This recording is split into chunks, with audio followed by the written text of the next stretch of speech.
pizza? Should we open it? Careful. It could be dangerous. I think it's food. It's not like any food I ever saw. I'll try it.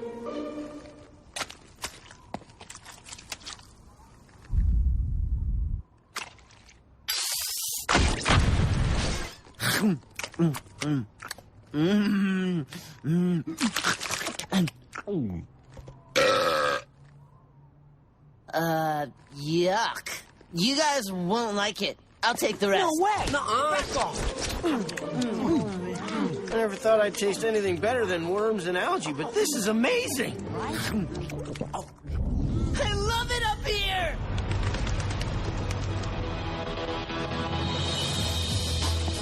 Yeah! Woohoo!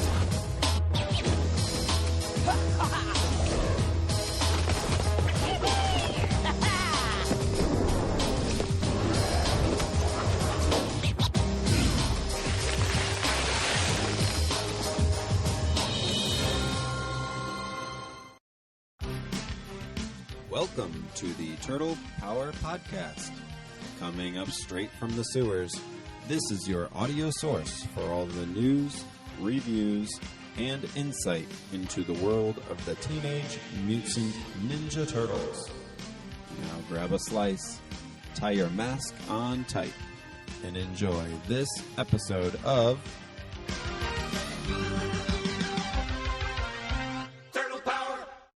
Yeah, I know I need to work on that intro. It's starting to get a little old for me. What do you guys think? Your lack of emotion in your intro. You sound so excited. You're just like, what? Podcast? A little robotic. It's just a little robotic. It's a little bit Mitt Romney there. I've said it in past episodes. Ryan's voice can be a little too soothing. So if it weren't for the music, yeah. Can we just refrain from politics on this show? We can't. It's not gonna happen. It's in one of the news stories. All right. Well, yes. Welcome everybody to episode 6. Is it because Alex is Spanish and Mitt Romney is kind of? No, he's not. Just because he was born in Mexico doesn't mean he's Mexican, right? Was he born in Mexico? I don't care. We don't claim him. It doesn't matter. You're not Mexican anyway, so yeah. It's still part of the Hispanic bubble. It's the it's part of the race. Are you saying you're all the same? We are all the same. Wow. You heard it here first, ladies and gentlemen. You work at Disney. It's a small world. We're all the same. It is a small world. I've heard that before. Yeah. So, yes, episode 6. Joining me, as always, Darby and Alex. How are you guys doing? It's been about a month or a little over a month since our last podcast. I know, Alex, you're gearing up for a wedding there. Yes, sir. Yep, and we gotta start talking about the old bachelor party. Yeah. So yeah. Can we wear masks, like multicolored masks? Okay. Well, I think Darby, you're not invited. Okay. I don't know what kind of bachelor party you think we're trying to have. You're referring to Ninja Turtle masks, right? Yes, Ninja Turtle masks. Oh. Okay, I caught the reference. Thank you. It's only a turtle podcast. That's cool. Even still, I don't think so. There will be turtle masks that we're making because we're gonna have a photo booth at the wedding. So we will have a TMNT mask there. There we go. That works. Good. It's a good thing I'm not invited because I would steal the red ones. So Ryan would just fit his stuff like right there.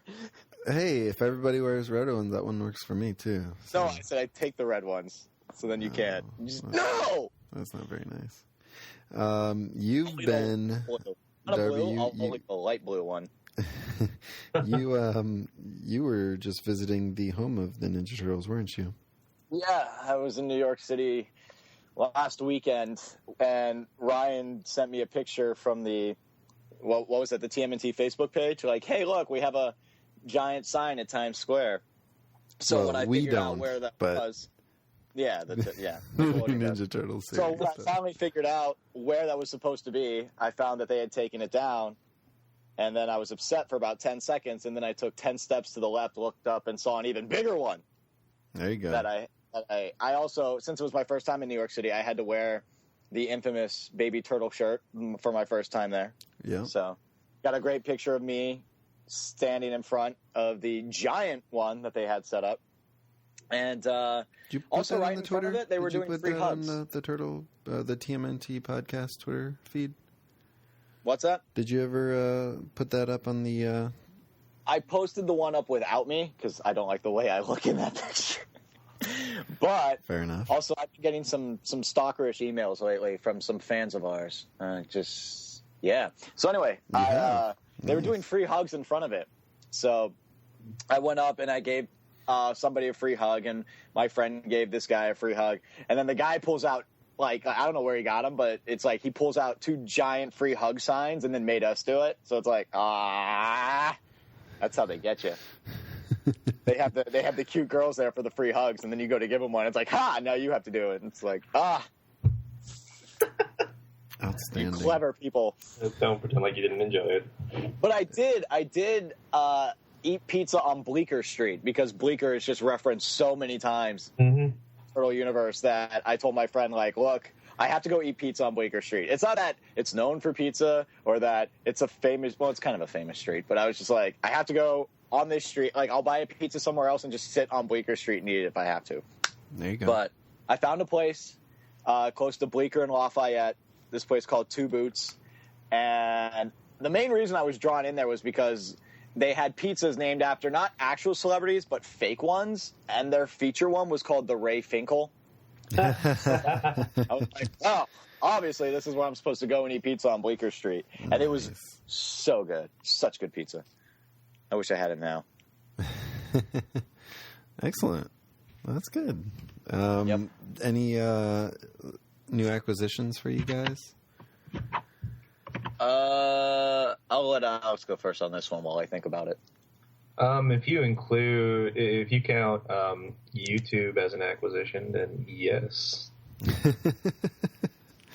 Let me say that. Congratulations on your acquisition of YouTube. Acquisition of YouTube.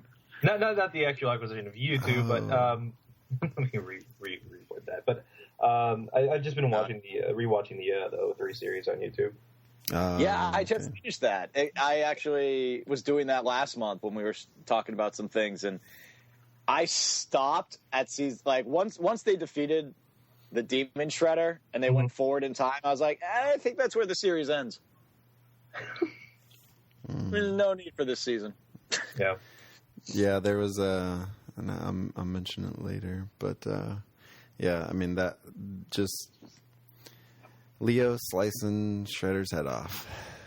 Yep. Which I've decided does not count as a Shredder kill for Leo. Well, it's the end of season 1, right? And you don't know. I think it's 2. Oh, okay. But you don't know, like, until the next season, that it's, Utrom Shredder. Spoilers. Sorry.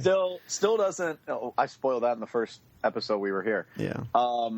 Yeah, but he doesn't die, so that's not a Shredder kill. Sure, but it's a cool still pretty scene freaking at the time. You don't know what's coming, but it's not. It's technically not a Shredder kill. Sure, but it's jaw dropping though. Oh yeah, you don't see that coming. So it's a kid show, and what? Yeah, head off body. Yep, decapitation. So that's cool. That's cool.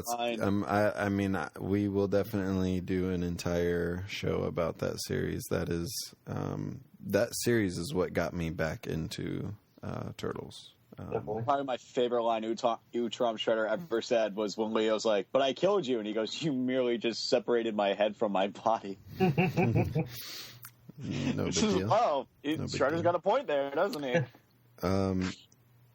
Yeah, I'm actually wearing my 2003 series Ninja Turtle shirt right now. Look at that. I'm actually on the TMNT Wikipedia page, and there's a ad for Mitt Romney right there. Oh, jeez. All right. It's very quickly, my new acquisitions. I've got the IDW Ultimate Collection Volume 3. This essentially collects issues 2, 14, 15, 17, and 19 through 21 of the original Mirage series. And then I've also got Classics Volume 1 and Classics Volume 2, both also from IDW, that essentially collects all of the issues from all the other issues that aren't included in the Ultimate Collection Volume 3 up through issue 23. So between 4 books, which are the TMNT Collected Book Volume 1 from Mirage, and these 3 books, now I have all of the issues from 1 through 23. So, and that's really what's more important to me, is the stories, just having those rather than the actual, original printing or anything like that. I mean, I know certainly that a lot of people have, the collector mentality of getting those first printings and stuff like that, but it's just not for me. So, yeah. And I did get something else, but it's a surprise. So, ooh, yeah, more on that later. So, all right. So let's get into the rundown here. Topic of the show today is going to be the leaked script discussion of the Ninja Turtle movie. Yes, I've read over the entire script, all 119 pages of it, and which is why it's taken us a month to do a new episode. Yeah, I've been pretty busy. So I'm going to go through the entire script and for you guys. Because have either of you actually read through the whole thing? I read the first 5 pages and was like, yeah, I don't know if I can do this. Okay, Alex. I'm with Darby. Okay, so this is good. That's actually what I was hoping for, because I want to essentially explain it to you guys. I'm not going to read. When you said you were going to read it, I'm just like, okay, well, that works. Yeah, Ryan will just do everything for us. Yep. No, that's good. That's good, because that was kind of the plan. So I'm going to go through my entire summary of the script. There's some opinions in there as well, and that's what we're going to talk about. But essentially, I've got an entire summarization of the script. So we're going to go through all of that. We'll have some news. Behind the scenes, though, real quick, I just find it funny that Ryan asked me and Alex to read the script and then went, "Oh, I'm actually glad you did," and I was hoping for that. Yeah. No, I know you guys well enough. Before that, we'll touch on some of the news topics that have occurred over the last month. We'll, of course, have our character spotlight and our song of the show. So let's get into the news. April O'Neil, Channel 3 Eyewitness News. Spin that wheel. That's not the... Oh, jeez. Oh, man. All right, so let's news story number 1. Tomorrow, as of this recording, is the premiere of the new Nickelodeon series. It's going to be Saturday mornings at 11 a.m., like I said, premiering September 29th. Did you say 11 p.m.? 11 a.m. Did I say okay. p.m.? I don't know if... this is interesting. Saturday morning cartoons, right? We grew up with this. But this is going to be a Saturday morning cartoon. Clone Wars has actually moved to Saturday mornings now, even earlier at 9:30 in the morning. What do you guys think about this? Do you think this is a Saturday morning cartoon, or do you think that this might be better suited for something, say, Friday evenings? Oh, Saturday mornings. Yeah, of course, Saturday morning. Because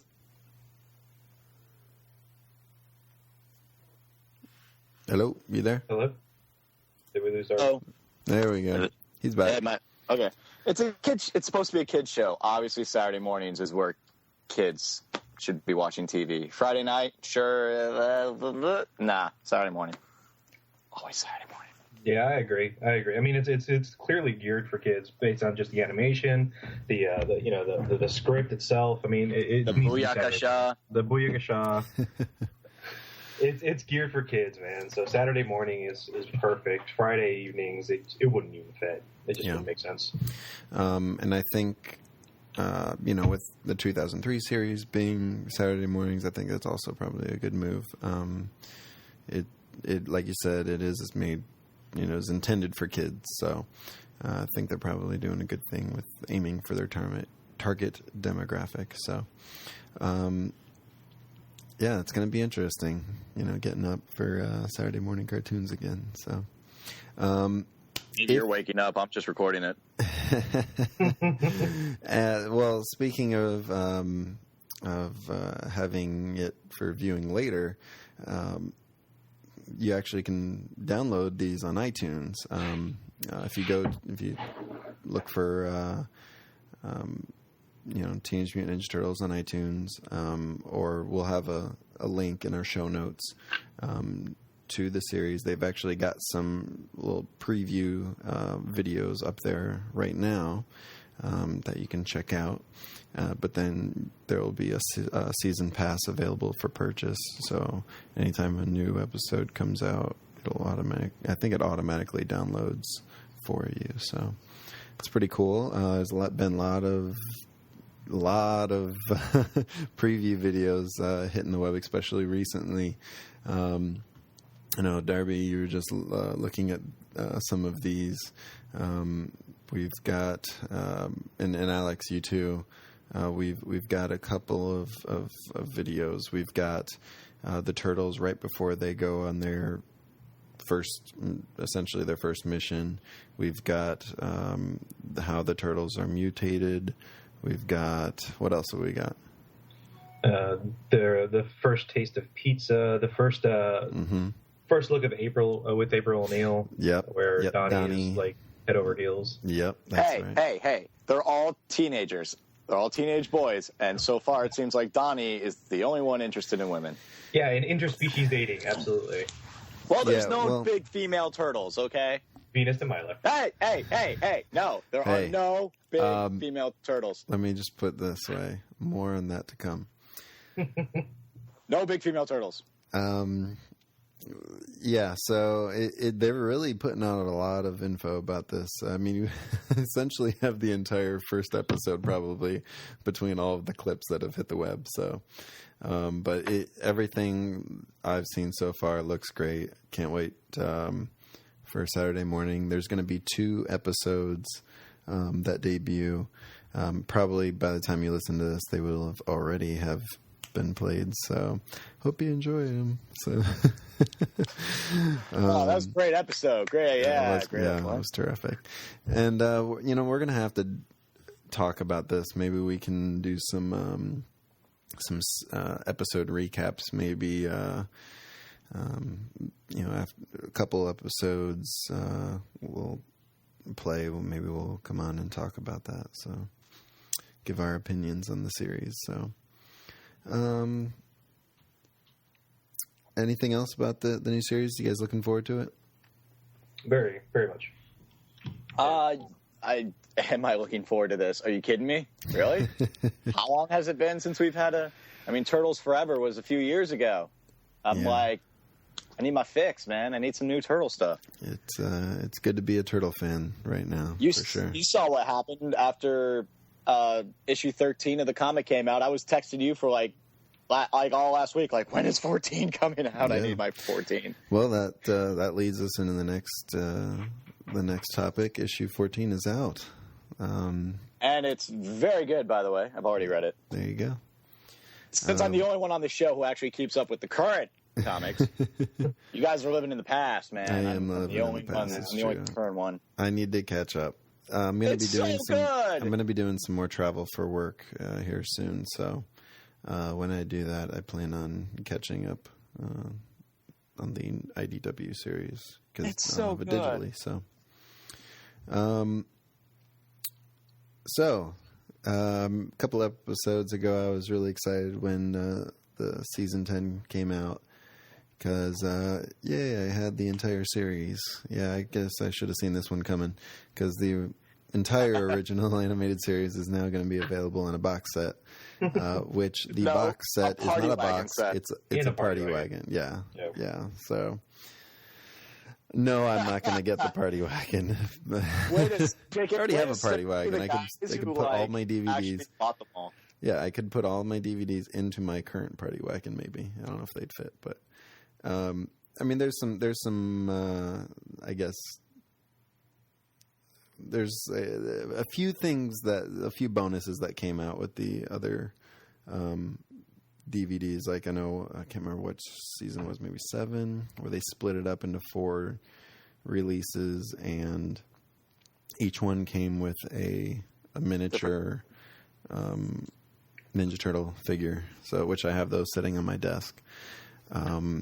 All 4, or you just? Yeah, I got so I got all 4 of those. But and obviously those won't come included with this set. But yeah, there's not a whole lot of bonus stuff that you're going to miss by getting the party wagon set. So because I believe they're the exact same. They just took the discs, out of the old packaging and sticking it in here. So you should be able to get all of the bonus features and everything that come on those DVDs. So. Is that something that you guys are? Have you guys pre-ordered this or anything? I know Amazon had it for pretty cheap for pre-order, like 30% off. I posted that actually. Yeah, it's definitely a deal. I mean, essentially each DVD when they were coming out was $10, and several seasons were broken up. So. I mean, like I said, whatever. If it's season 7, I can't remember, but that one's essentially 4 discs, so $40 for that one season. Other seasons were only $10 for the entire season. So I was about to buy it, but then my friend reminded me that Christmas is coming in like 3 months. So it's always nice to have something somebody can get me. Nudge, nudge, hint, hint. I'm not talking to you, Ryan. Your parents want to listen to this? Yeah, that's what I'm saying. Because no one loves me but my parents. Oh. I'm not married or engaged. Whatever. I'm over it. What about you, Alex? I mean, it's definitely a great deal. I don't plan on buying it anytime soon. But I mean, I think it's like $90. With a Prime membership, it's like free shipping. So. And it looks pretty awesome. So as far as like the party wagon and just having that collector's piece is pretty cool. But no plans as far as, I mean, I have the original animated series already. Yeah, that's right. Yeah, that's right. Yeah. So yeah, if you don't have these, this is definitely a deal. If you do have the discs already, maybe not so much, but.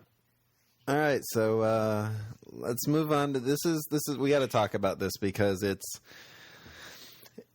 we got to talk about it because this is news that is based on the Ninja Turtles that made actual news companies. I don't know, whatever. So Jason Biggs, everybody knows him from American Pie. He's. Did you guys see the last American Pie, by the way? American Reunion? No, I decided not to waste my money on any more movies of that series. So, let me put it this way: better than I thought it would be. Really? That's really not saying much, considering 3, 4, 5, 6, 7, 8, 9, 10, 11, 12 were all crap. What? American Pie? Yeah, no, but there was also like American. No, I'm talking the real ones. With the original cast members. Yeah, this is only the 4th one. Yeah, American Wedding was horrible. American Pie 2 was okay. American Pie 1 was good. I would probably put this in second behind. No way, American Pie 2 was good with the whole like trombone playing scene, and I would. all that kind of That's stuff. what I'm saying. I would probably Right. put this in second place, better than number 2. All right. Anyway, but we all know that he's kind of a lewd and crude type of guy, but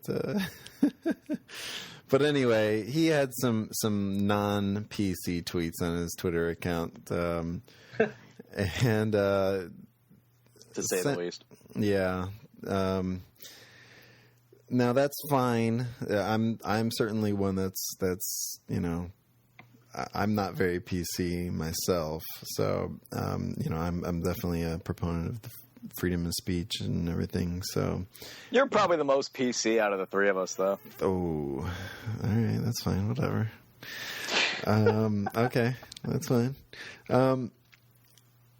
But here's the issue.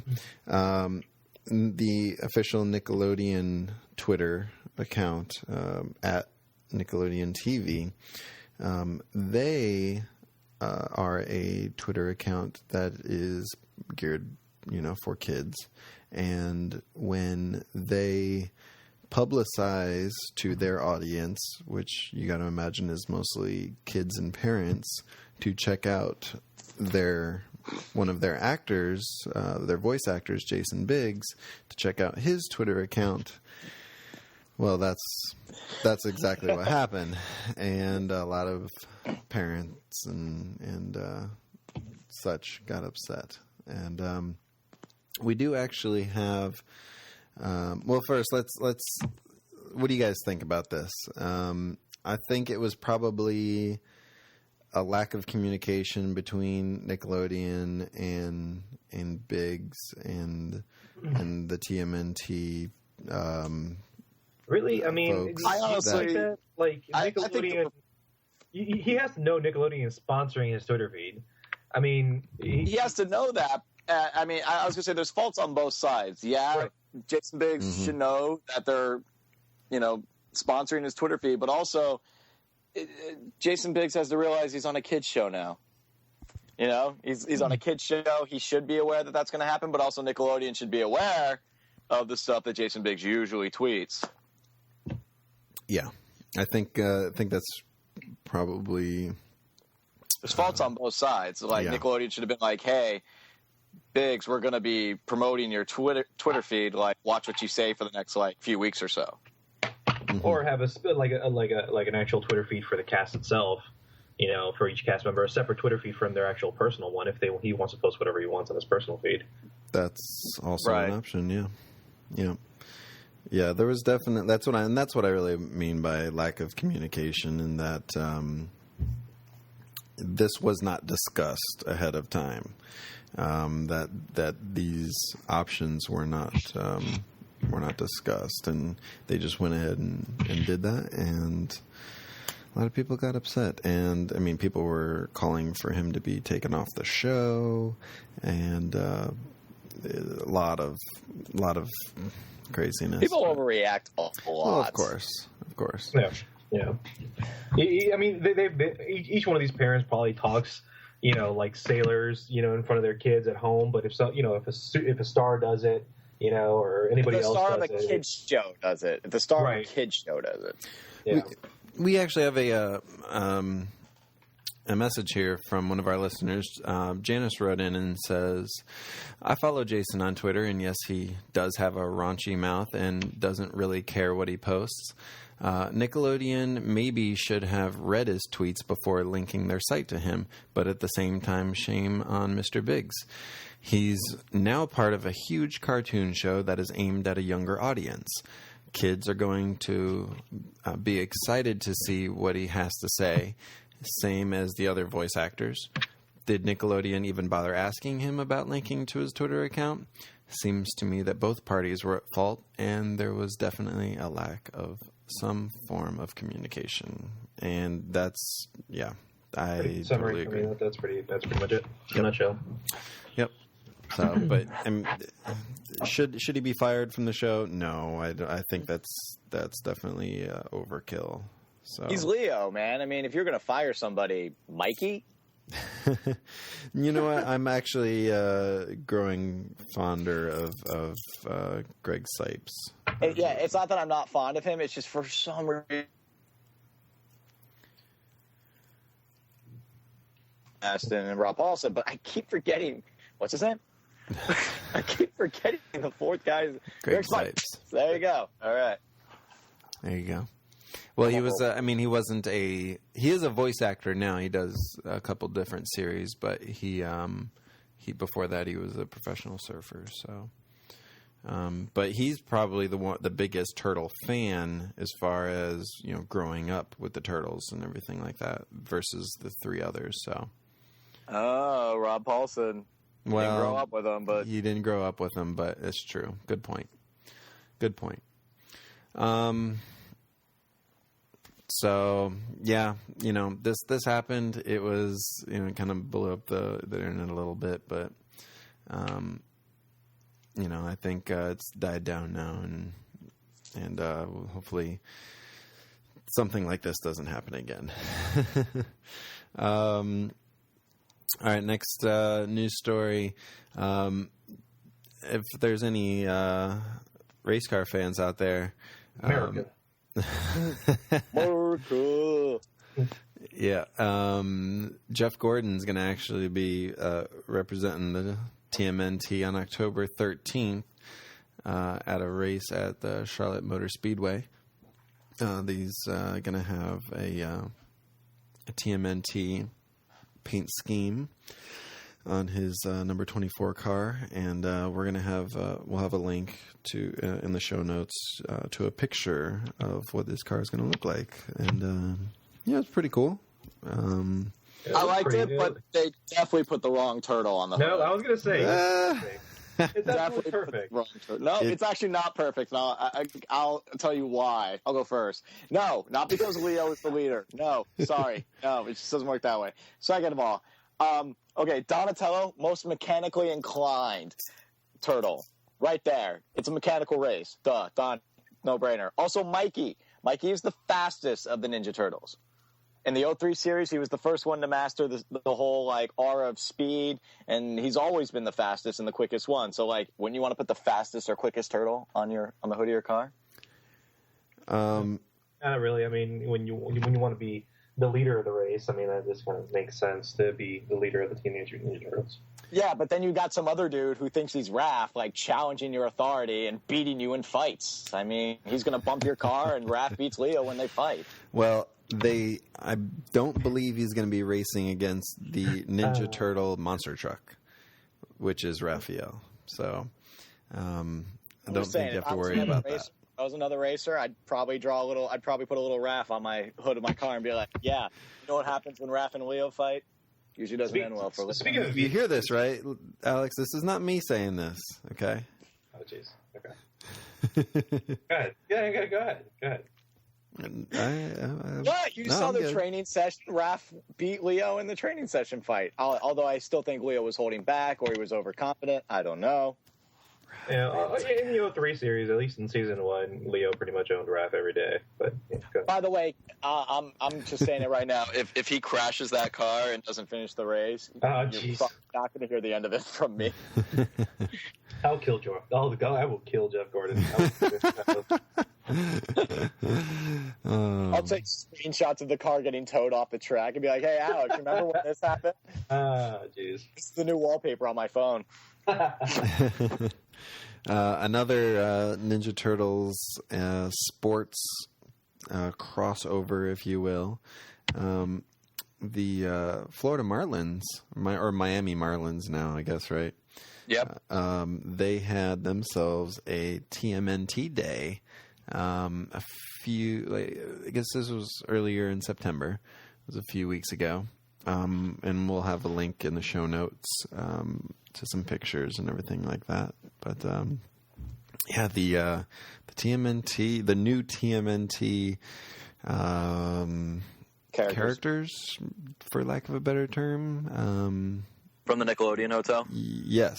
They've been making their way around the country. Everywhere. Yeah. They're on the couch. Take that. So, Yeah, it's this is interesting because I mean a lot of baseball stadiums are doing this where they have some sort of something day. I know a lot of them have been having Star Wars days lately. So creative. Yeah, never been done before. It's true.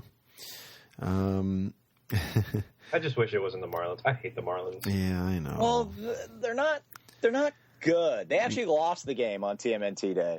Now, I don't know if you guys saw this too, though, and I didn't even put it in the show notes, but I don't know if it was an official TMNT Day, but the TMNT did make an appearance at Wrigley Field too.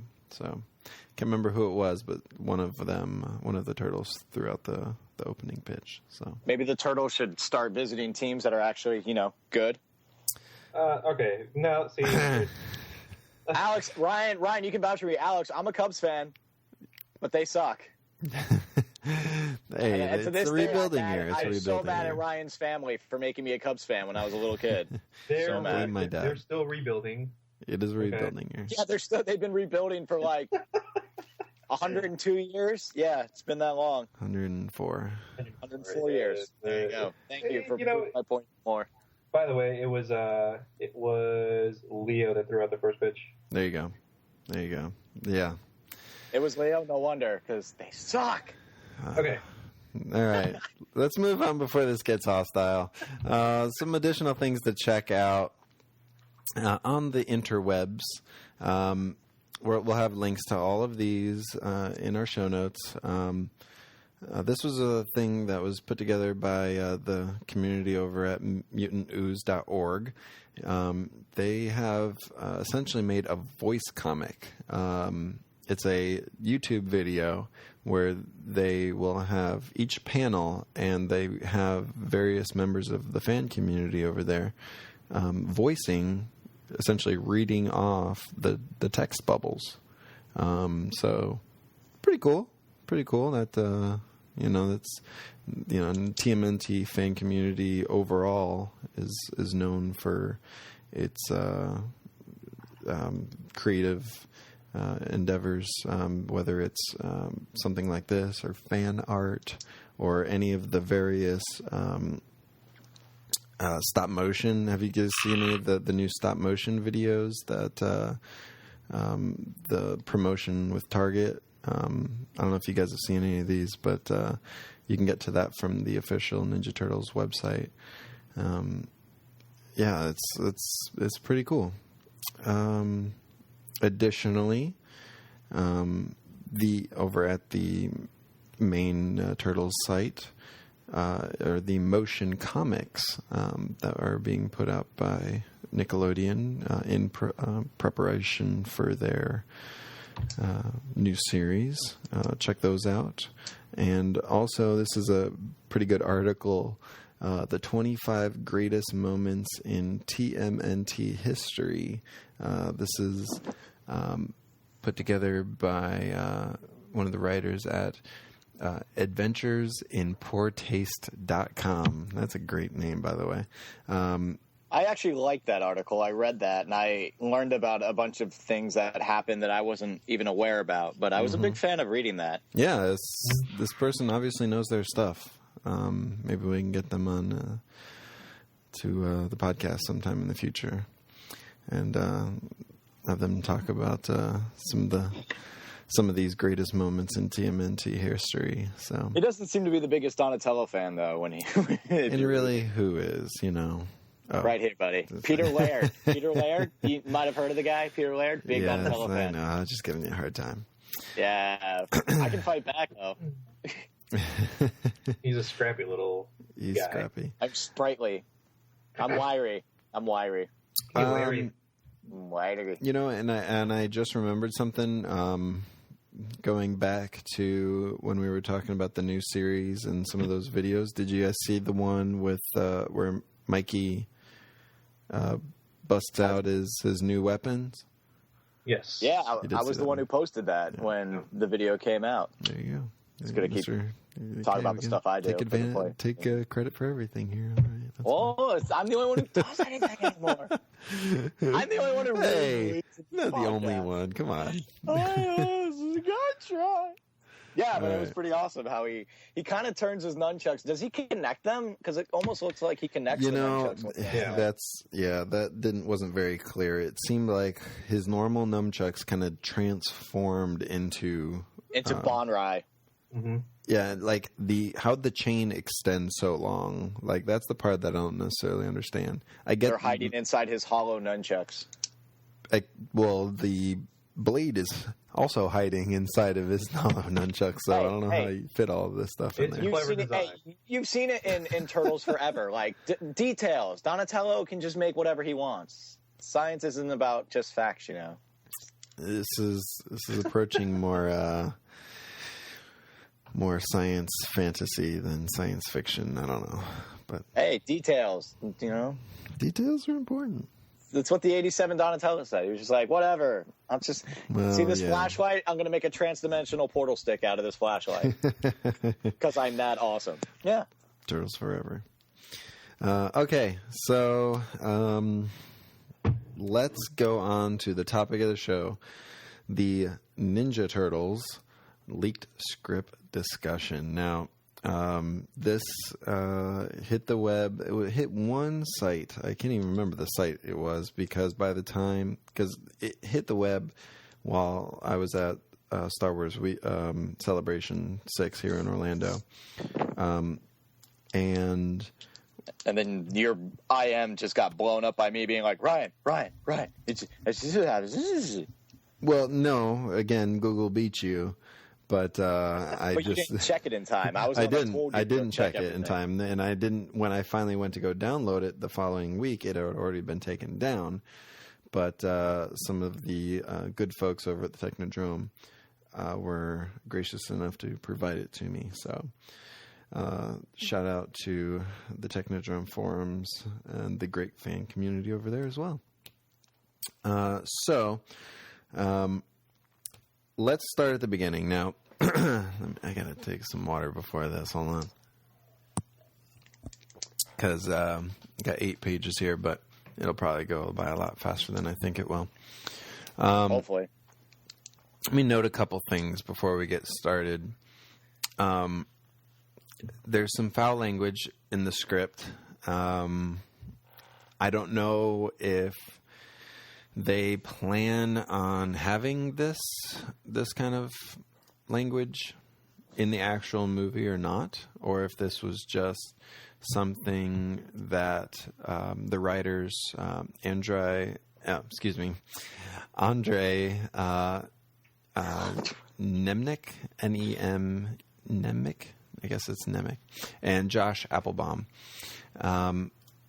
I don't know if this was something that they intended to have actually in the movie, or if this was just kind of them while they were writing. But I'll try to tread lightly in those areas.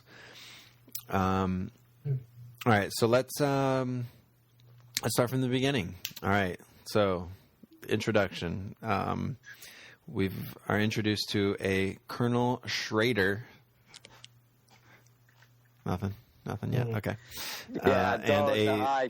Schrader. We get who that's supposed to be, but really. Okay. Yes, Colonel Schrader, a Lieutenant Cooper, and a General Davies. They're in some secret location. They have an enormous steel kennel with a mysterious beast inside. This kennel is guarded by black-clad soldiers, and they're going to end up called the Foot soldiers. Get it? Now, this is not like foot soldiers like you've seen before. These are essentially like special ops soldiers, like soldiers, right? Yeah. And the location that we find out that they are in is called Substation 16. All right. Now, next scene, we are at a hockey game. Yeah. and a certain character named Casey Jones is playing in this hockey game. Casey is 18 years old. He lives in Noah Falls, Michigan, and he plays... Because that makes sense. Yep. He plays in a men's hockey league, and he's essentially an enforcer for his team. If you know, he's a goon. Yeah, essentially. If you know anything about hockey, sometimes a team will have a guy on their team that's just essentially his only role is to go in and beat people up. And in this game, he's sent in, gets into it with another player, and ends up starting a bench clearing brawl in this men's hockey league. So that's I don't know, that sounds like something Casey would do, actually. So anyway, after the game, April O'Neil comes by and says hi. Now, April, we find out she also lived in Noah Falls, but now currently resides in in New York City. She's still a redhead. And she's got some sort of history with Casey. We don't know yet. And she's just here for a short period of time, essentially. And they kind of talk, and then there's some other local girls that are like kind of trying to get his attention, and meanwhile April's like, well, yeah, I'll just see you later, Casey. And you can tell he wants to keep talking to her, but these other girls are coming over and stuff like that. So anyway, next scene, we head to Casey's home. He's there. He's cooking dinner for his mother, Evelyn. But he's preparing to leave for his nighttime security job at a factory. Evelyn says that Casey should move on and brings up April being in town. She must have heard it from, one of the other neighbors or friends or something like that. And while talking, Casey mentions that his dad is no longer around. So we don't know if he's dead or if he left or what, but... So essentially, Evelyn's a single parent,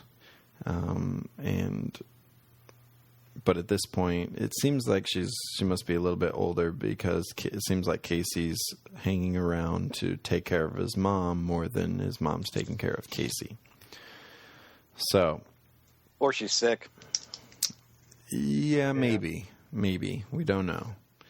All right, next scene is the factory. It's called Bayo's Factory. It's a large furniture parts manufacturing plant. And Casey drives up there in his 1979 Ram Charger. It's weird that some of these things are very specific, It's wintertime. In his little guard shack, Casey's watching TV. He's watching some news stories about some strange weather occurrences, specifically some tropical storms, actually in Europe. He's hanging out. It's middle of the night. He has the nighttime shift, the third shift, if you will. And then a unscheduled delivery truck arrives in the middle of the night, and it's Lieutenant Cooper who's driving it. Now, of course, Casey doesn't know who Lieutenant Cooper is, but we know who it's Lieutenant Cooper because we saw him at the beginning of the movie. And he's not dressed as a lieutenant; he's dressed in street clothes. So, and then what the camera does is it shows the inside of the truck, and inside is Schrader, Bunch of Foot, and the kennel that we saw at the beginning. Casey's like, hey, don't know what you're doing here. We don't have any deliveries scheduled at this time of night. Meanwhile, because he's looking at his computer, it says nothing. Meanwhile, in the back of the truck, one of the foot, I guess, hacks into the guard shack's computer. Of course, it's that easy. You just, beep, boop, beep, boop. And changes the delivery schedule. And, oh, ta-da, now there's a delivery.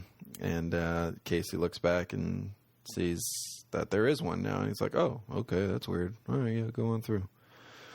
So the truck drives down along the factory, heads over to the loading bay and starts unloading the personnel. Now, Casey can't necessarily see them at this point, but he kind of hears some commotion. He says what the F and decides to go investigate. Casey kind of sneaks over there. Well, he doesn't sneak over there because he's the guard, so he just kind of meanders over there. And he he sees Schrader, Colonel Schrader, messing with a breaker box, actually, inside the factory.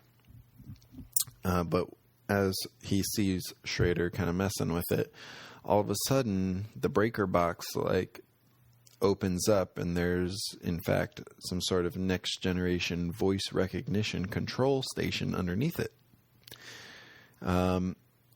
Schrader talks to the box, and all of a sudden, a hidden compartment opens up in the factory.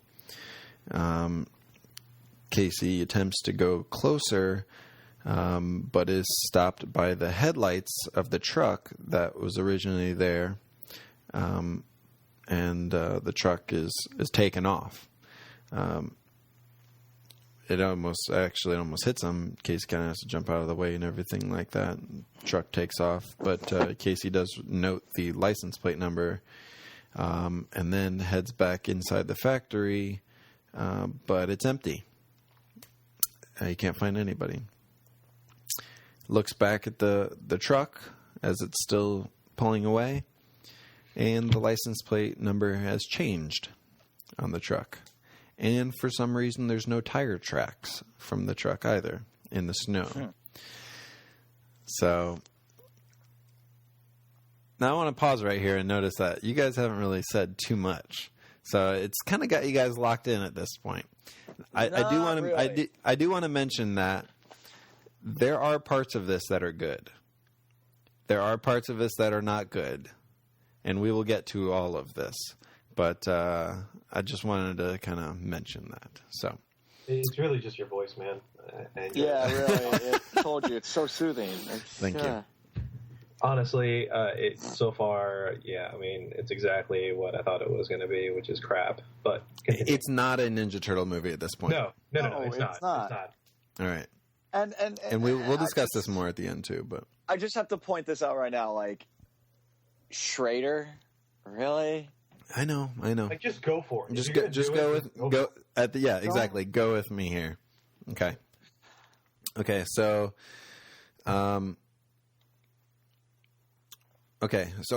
sorry. So at the beginning when I said Substation 16, they were not at Substation 16 earlier. They said they were going to Substation 16. And what we find out is that this is Substation 16. This hidden compartment in the factory, underneath the factory, is Substation 16. It's a Cold War bunker that's been updated with modern equipment, an experimentation lab. Schrader is talking to the foot. He said down there, he says, "Start with the small one." So start with the small one. Well, so there's more than one now of whatever's in the kennel. And he says Krang is expecting a report by daybreak. All right, so Krang. Okay, apparently Krang's in this. We don't know to what degree, but Krang is expecting a report by daybreak. All right. We head back out to the factory. Casey's head back to the guard booth. He's trying to make sense of what he just happened. He saw this truck. A bunch of people got out of it. The truck almost hit him. He saw the license plate flip around. There's no tire tracks. All those people are gone that got out. He's trying to, like, what is going on? He's, he knows it's in the middle of the night, but heads back to the guard booth. Phone line is dead. Awesome. All right. It's now 5 a.m. and another vehicle is approaching. He's like, all right, what is going on here? It's April. And she's in pajamas. So she's coming by to talk. Are they like all yellow pajamas? I didn't write that down. If it were, I probably would have. Is it Megan Fox? We'll talk about this, okay? Oh, God, please. We will talk about Megan this. Fox. She's got red hair in this movie, so Megan Fox would have to change it. It's called hair dye, yeah. But we will talk about that. Okay. April says that she doesn't care about those hockey sluts. I don't know, is that a bad word? I don't know. But that's what she said. And that she's moving to New York City for good. And she says that she and Casey had plans to move there together since they were sophomores. And yet, something along the line, he decided not to. And she asks him again to move there with her, but he says he's busy. Busy with life, the hockey girls, working at the factory as a guard, and essentially what he really meant was that he's, he wants to stay and take care of his mom, but yet his mom is telling him, no, you need to go live your life. So camera heads back down to substation 16. There's some more experimentation. Lights are flickering. Go back up to the factory. Sorry, I should mention, after April and Casey talk, then she leaves because he's obviously not interested. I'm still waiting for the turtles to show up. Yep. Yeah, me too. The camera heads back up to the factory. Casey says, "What the F is going around here?" He goes to his Ram Charger, his truck. He grabs his hockey stick, mouthpiece, and there's one funny part here where he's grabbing all this equipment, and he's about to leave, and then he goes back and grabs his cup and sticks it in his pants. So just make sure. That was pretty, so like I said, there are some funny parts in here. So he heads over to where he saw that breaker box. He gets it open, and this seems okay. So this was kind of one of my first, this doesn't really make sense. He breaks open the voice activation box part and gains access to substation 16. How is it that a guy that's, just a hockey player / security guard is somehow able to break open some sort of, next generation voice recognition box and able to activate it to get access to this location? I have no idea. Yeah. So, okay. Now, so Casey gets in. He's now in substation 16 as well. We see Colonel Schrader. He says that Project Ares is a success, and that the invasion can commence, and to dispose of the test subjects. Oh my God! Just call him Shredder. So we don't know what Project Ares is. We don't know what the invasion is. We don't know what the test subjects are. It's like, hey guys, we got it all. It's all going to plan, except for the one hockey goon who's somehow broken our code already. Well, they don't know about Casey yet. Okay. Casey sneaks in. He's down there. He's trying to make his way through these hallways without being seen. He sees some people coming down the hallway, and he's trying to find a room that's unlocked. And he gets into one room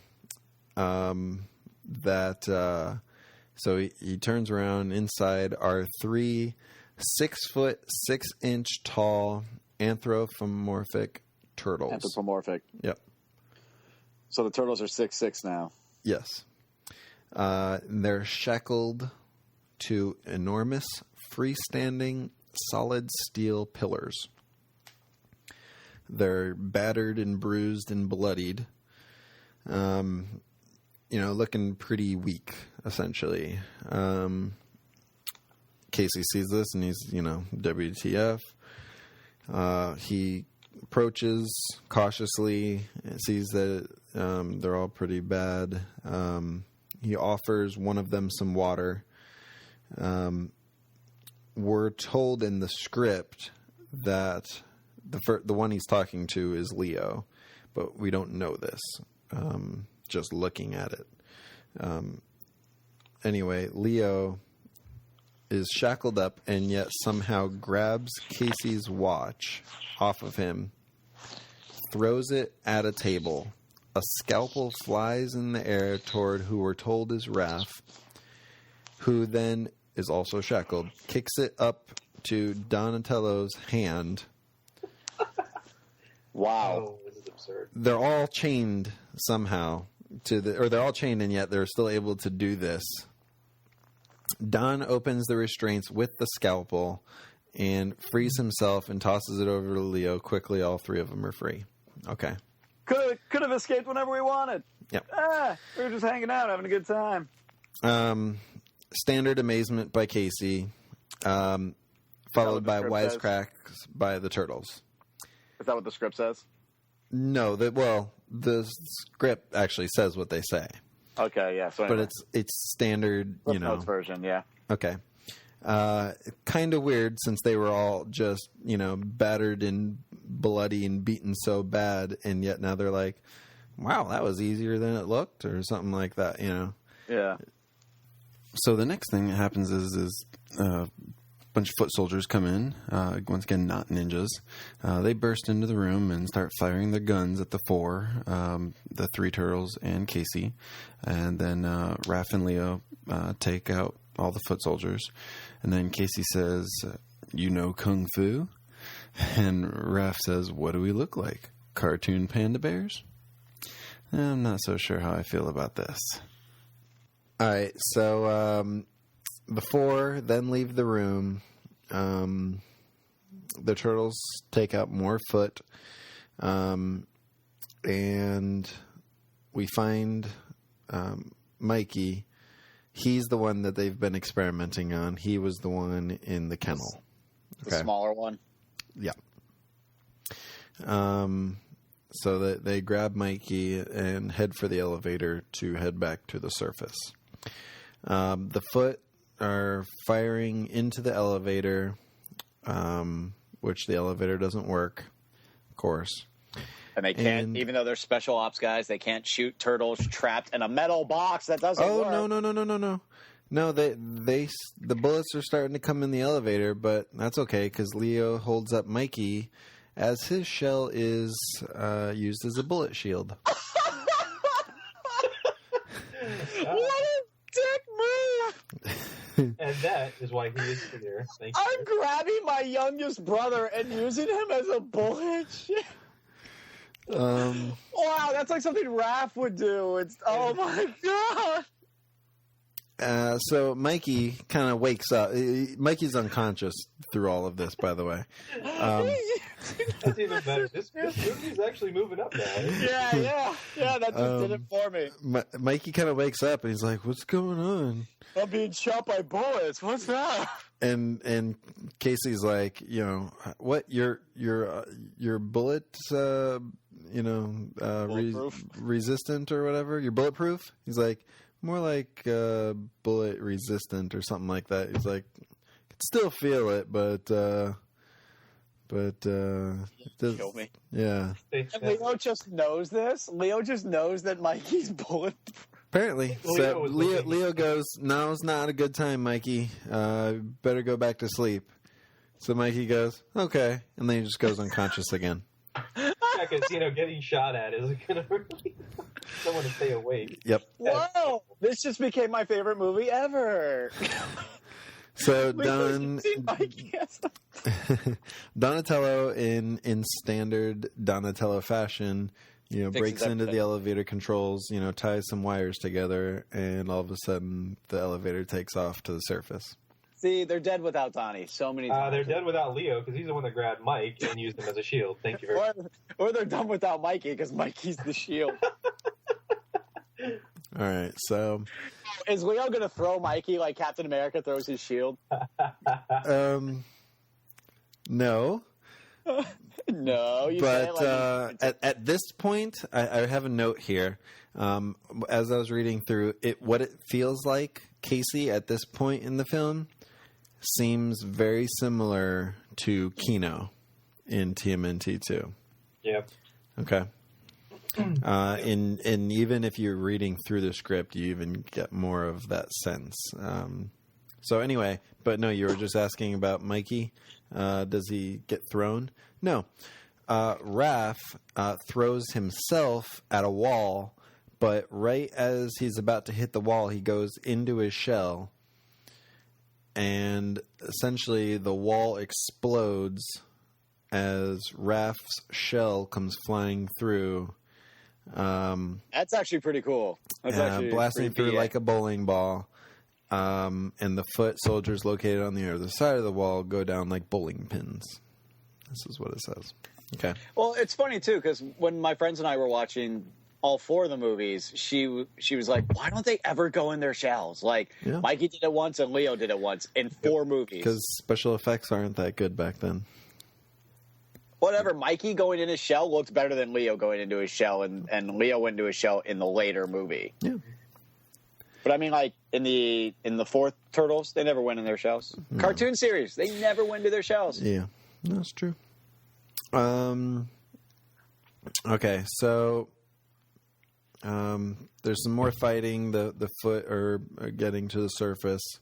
They're shooting at them. They're avoiding, taking them out, getting, bullets bouncing off their shells, whatever. They're heading to an 18-wheeler. Okay. Casey says he can drive it, but asks why he's the one that has to drive it. Raph says they're still waiting on their learner's permits. So they're teenagers, I guess. So they are teenagers. At this point, you're like, okay. So I thought this was called Ninja Turtles because they're not teenagers. But apparently they are teenagers still. They're giant teenagers. I think Ryan and Adam were the only teenagers I ever knew that were 6'6". Yep. And I'm not 6'6", not quite, but close. You're like 6'5" and 3/4. I would be like Mikey's height, apparently. Yeah, you're the little one. Yeah. Which is pretty crazy.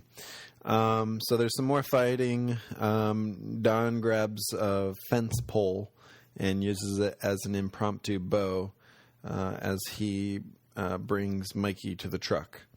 There's some more foot. Raph uses his shell as a shield against some more foot soldier guns. This part I was like, WTF, okay? In the middle of the fight, this literally is what it says. Leo picks up a forklift, throws it into the air, and Raph, who's still in his shell, after being, going in to avoid the bullets, he's in midair. He bounces off the airborne forklift so hard that the airborne forklift then gets knocked through the air into another SUV full of foot soldiers and, explodes. Jesus. That is so accurate. I mean... Wow. Yeah. Not only do they know Kung Fu, but they can throw forklifts in the air. And they're bulletproof. This is amazing. Yep. Yeah, they're bulletproof. I thought just Mikey, but apparently they all are. Is this a script for Transformers? Oh, I'm confused. More on that to come. When does the product placement start? Okay, so then they get to the truck, and as they're trying to get away, ends up sliding off a cliff, essentially.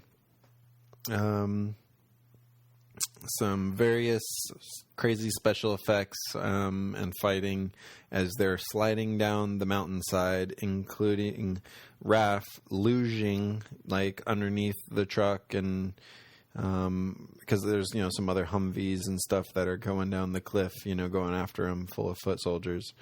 There's a helicopter shooting guns and missiles at the truck, and which ends up exploding and sending Mikey over another cliff and into a frozen lake.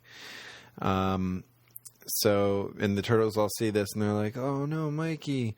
But that's okay because Mikey then torpedoes out of the water and ice and into a Humvee. Yep. They can. Yeah, okay.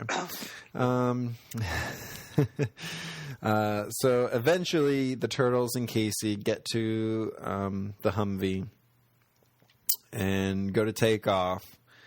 But Schrader, who's, very far away at this point, he grabs a shoulder launch multi-purpose assault weapon and shoots it at the Humvee, who's now down another cliff, across the lake, nails the Humvee, explodes it and disables it, whatever. Jesus. Schrader then arrives to the Humvee, because it's going to take him a while to get there. But when he gets there, there's nobody in it. All right. Next scene, abandoned barn. The four turtles, they made it there safe with Casey. They say they need to contact Splinter. We're led to believe he's still a rat. Mike tells Casey that the TMNT are from Earth because Casey at this point assumes that there's some sort of aliens or something like that. But he's like, "No, man, we're from Earth." Leo tells Casey that they were orphan hatchling turtles living in the New York City sewers. They were doused with radioactive ooze from a chemical spill. Ref still doesn't like that Leo is the leader and says that he's going out on his own after this is all over. And then there's a discussion on why the Foot were trying to kill them if they wanted to experiment on them first. They get a hold of Splinter over some sort of... They're in an abandoned barn, and yet Donatello is still able... Oh, no, sorry. What they did was, in the Humvee, there was a radio in there, and they had taken it out of the Humvee and brought it with them to the abandoned barn. But yet, somehow Donatello was able to take that radio in an abandoned barn, which I assume would have no electricity, and get this thing to turn on and get a hold of Splinter. He had all those inventions in the sewers, and this is what you're concerned about? Well, we don't know about that yet. Okay. In this series. He didn't have power supply in the sewers. So. Yeah. They get a hold of Splinter, but only for a few words until their communications are jammed. Meanwhile, Schrader and the soldiers attempt to triangulate the position. They're the ones jamming them, and they don't know where they're at exactly. They're trying to triangulate the position of the communication from their mobile command center, which I assume is back up at the factory or somewhere in the area where it doesn't really say. Back to the abandoned barn, the turtles put on black eye masks. So apparently they weren't wearing any before. They were just, turtles, maskless.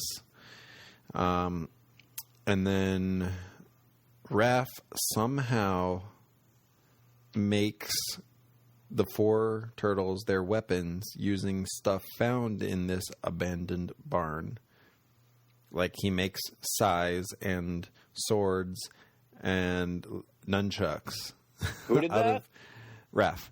somehow made. Since when is Raph good at making stuff? I don't know. How does he make size or swords out of random tools left over in a barn? Bow staff is the only one I can see that would be like straightforward. Maybe nunchucks if you can find a couple chains. If you had a couple of gosh, yeah, I don't know how you would. Anyway, so Raph makes whatever. Raph makes the 4 turtles their weapons using items found in the barn. Really? Okay. Then Casey, turtles say they got to go to New York City. Casey agrees to go to New York City,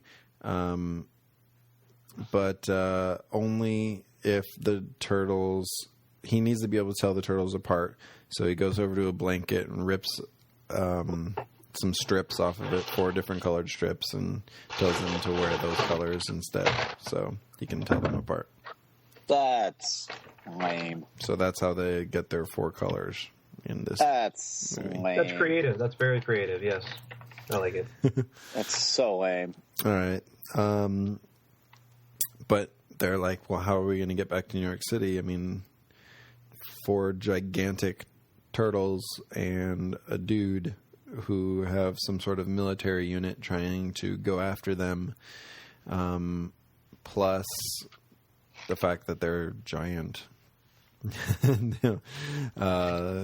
turtles.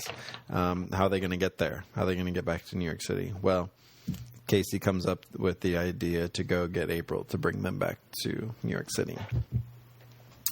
And actually, you know what? We're going to stop right here because this review ends up going for quite a while. So we're going to stop here, and we'll present the second half of this review, summary, if you will, of the leaked Ninja Turtles script for the next episode. So thank you so much for listening in.